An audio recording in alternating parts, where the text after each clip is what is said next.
ज्या घरात कुलदेवींची उपासना केली जाते तिथे काय घडतं माहिती आहे का? घरात शांती आणि सकारात्मक ऊर्जा वाहते. अडचणी हळूहळू दूर होतात, आर्थिक स्थिती सुधारते आणि सर्वात महत्त्वाचं म्हणजे मनाला समाधान मिळतं. कारण कुलदेवी म्हणजे फक्त श्रद्धा नाही, ती आपल्या कुटुंबाची संरक्षक शक्ती आहे. आपल्या प्रत्येक कुटुंबाची एक कुलदेवी असते, जी आपल्या घराची रक्षा करते. पण आजच्या धावपळीच्या जीवनात आपण तिची उपासना विसरतो आणि तेव्हाच सुरू होतात काही संकेत, जसे घरात सतत भांडण होणं, पैसा येणं पण टिकत नाही, कामात अडथळे येतात, मन कायम अस्वस्थ राहतं. हे सर्व काही योगायोग नाही. कधी कधी हे कुलदेवी नाराज असल्याचे संकेत असू शकते. भारतीय संस्कृतीमध्ये कुल आणि परंपरा यांना अनन्य साधारण महत्त्व आहे. प्रत्येक कुळांचं संरक्षण करणारी त्या वंशांची आद्यशक्ती म्हणजे कुलदेवी. कुलदेवी ही केवळ एक देवता नाही, ती संपूर्ण कुटुंबाची आधारस्तंभ आणि ऊर्जास्थान मानली जाते. कुलाम रक्षतिथी कुलदेवी अर्थात जी कुळांचं रक्षण करते ती कुलदेवी. आपल्या पूर्वजांपासून चालत आलेली ही उपासना केवळ धार्मिक विधी नाही, ती आपल्या मुळाशी जोडली जाण्याची एक माध्यम आहे. जेव्हा आपण कुलदेवींची मनोभावी शक्ती भक्ती करतो तेव्हा आपल्या जीवनात आध्यात्मिक, मानसिक आणि भौतिक स्तरावर सकारात्मक बदल घडू लागतात. कुलदेवांच्या कृपेने अशा प्रकारे संकटांचे निवारण होतं आणि जीवनात समृद्धी येते.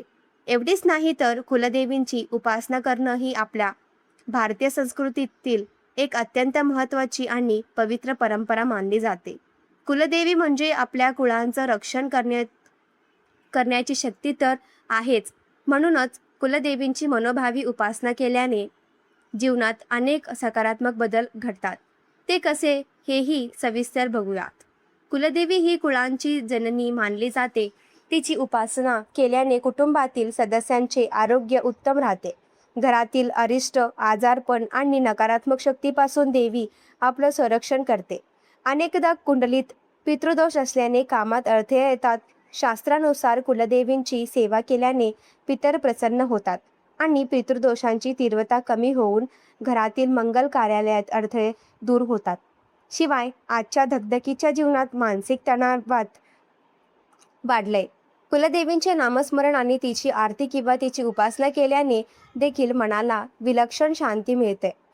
संकटाच्या काळात खचून न जाता धैर्याने समोर जाण्याचा आत्मबळ आपल्याला प्राप्त होतं. याचबरोबर कुलदेवींच्या आशीर्वादामुळे वंशवृद्धिंगत होतो, अशी ही श्रद्धा आहे. मुलींच्या शिक्षणात येणारे अडथळे दूर होऊन त्यांना सन्मान मिळतो. मुलांच्या आयुष्यात यश आणि समृद्धी येण्यासाठी कुलदेवींची उपासना ही फलदायी ठरते. ज्या घरावर कुलदेवींची कृपा असते तिथे अन्नाची आणि धनसंपत्तीची कमतरता कधीच भासत नाही. व्यवसायात वृद्धी होणं आणि नोकरी पदोन्नती मिळणं यासारख्या गोष्टी कुलदेवींच्या आशीर्वादाने सुलभ होऊ लागतात. नियमितपणे कुलदेवांची कुळाचार जसे गोंधळ, नैवेद्य आणि कुलधर्म केल्याने घरातील नकारात्मकता नष्ट होते. घरातील वातावरण आनंद आणि उत्साही राहते, ज्यामुळे सदस्यामधील परस्पर प्रेम वाढतं. कुलदेवी ही आपली मूळ शक्ती आहे. जोपर्यंत आपण आपल्या मुळांशी म्हणजे कुलदेवांशी जोडलं जात नाही तोपर्यंत इतर कोणत्याही देवांची उपासना पूर्ण फळ देत नाही, असं म्हटलं जातं.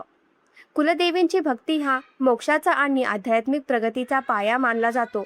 कुलदेवींच्या उपासनेत सातत्य आणि श्रद्धा असणं आवश्यक आहे. वर्षातून किमान एकदा तरी कुलदेवींची मूळ स्थानी जसं तिच्या गडावर किंवा तिच्या गावी दर्शन घेणं, अभिषेक करणं आणि शक्य असल्यास कुळाचार पाळणं हा अत्यंत लाभदायक ठरू शकतं. मग तुम्हाला तुमच्या कुलदेवींच्या विशिष्ट पूजेबद्दल किंवा कुळाचाराबद्दल अधिक माहिती हवी असेल तर या संबंधित संपूर्ण माहिती तुम्हाला आमच्या चॅनलवर पाहायला मिळेलच. मग तुमची कुलदेवता कोण आहे? कमेंट करून नक्की सांगा. थोडक्यात सांगायचं झालं तर कुलदेवींची उपासना ही आपल्या अस्तित्वाचा आणि विराशाचा सन्मानच आहे. शास्त्रानुसार जोपर्यंत आपण आपल्या कुलदेवींचे स्मरण आणि पूजन करत नाही तोपर्यंत इतर कोणत्याही उपासनेचे पूर्ण फळ प्राप्त होत नाही. कुलदेवींच्या आशीर्वादाने केवळ संकटाचे निवारण होत नाही तर कुटुंबात एकता, आरोग्य, ऐश्वर्य नांदतं. भक्तीमध्ये भाव महत्त्वाचा असतो, म्हणून श्रद्धेने केलेला छोटासा कुळाचारही जीवनात मोठे परिवर्तन घडवून आणू शकतो. आपल्या कुलदेवतेंशी असलेले हे नाते पिढ्यानपिढ्या जपले जाणे हीच खऱ्या अर्थानं आपल्या संस्कृतीची आणि कुटुंबाची प्रगती आहे. कुलदेवींच्या कृपेने प्रत्येक भक्तांचे कल्याण होत व्हावे हीच चरणी प्रार्थना.